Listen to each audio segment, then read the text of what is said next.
இது நடலாங்க, வரும். இந்தா பார், நட்டு விடலாம், அந்த நட்டுடலாம் அப்படியே. இது பாருங்க எவ்வளோ கிழங்கு விளைஞ்சிருக்கு. கத்திரிக்காய், வெண்டைக்காய் இந்த நடுவோம். இப்படிதான் ஒரு கிழங்கு எடுத்து நட்டாங்க.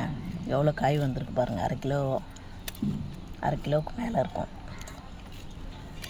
சேப்பங்கிழங்கு.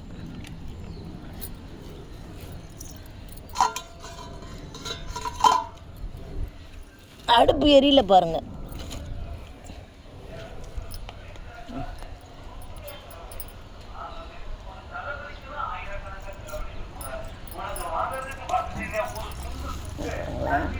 அழகாக காய்ச்சிருக்கு.